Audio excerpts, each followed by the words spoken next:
Nouveaux éléments sur la fusillade de Portapique en Nouvelle-Écosse. Le tireur a eu recours au service d'un commerce pour confectionner cette réplique d'une autopatrouille. Essaierait d'avoir le même prix que l'année passée. Quel prix pour les débarquements de crabes dans la péninsule acadienne? Et Dr Jennifer Russell répond aux questions de vos enfants. Quand est-ce que les écoles vont ouvrir? Pourquoi est-ce que le coronavirus est moins dangereux pour les enfants? Pourquoi les gens sont malades, Dr. Russell? Bienvenue au Téléjournal Acadie.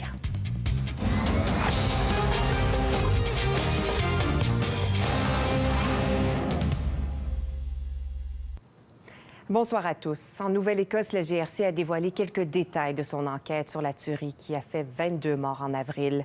On apprend entre autres que le tireur était en possession de 4 armes à feu. Et selon la police fédérale, il y a eu recours aussi au service d'un commerce pour reproduire les logos de la GRC sur sa fausse autopatrouille.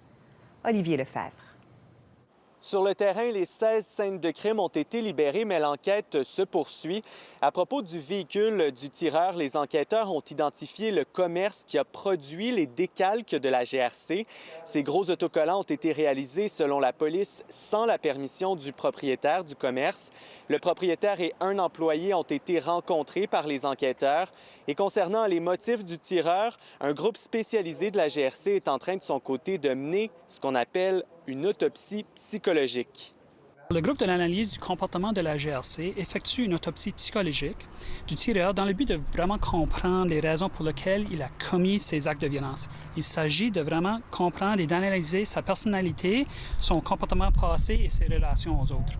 Par ailleurs, dans la mise à jour de la GRC, on apprend que le tueur était en possession de 4 armes, 2 armes de poing semi-automatiques et 2 carabines semi-automatiques. Et toujours selon les enquêteurs, 3 des 4 armes ont été acquises illégalement aux États-Unis. Et à propos des incendies de véhicules et de résidences, la police croit que du carburant a été utilisé pour accélérer la propagation des flammes. Selon des témoins, le tireur entreposait une importante quantité d'essence dans sa résidence de Portapique. La GRC l'a répété souvent, ce sera une enquête longue et complexe. Les enquêteurs ont rencontré jusqu'à présent 500 témoins et ils poursuivent leurs entrevues. Ici Olivier Lefebvre, Radio-Canada, Halifax. La pêche au crabe commence aujourd'hui pour les pêcheurs de Terre-Neuve. Et au Nouveau-Brunswick, la pêche est déjà commencée, on le sait. Mais l'arrivée du crabe de Terre-Neuve sur les marchés risque d'influencer le prix offert aux pêcheurs néo-brunswickois. Voici les explications d'Alex Villeneuve. C'est tranquille sur le quai de Caraquette. Quelques homardiers se préparent à prendre la mer.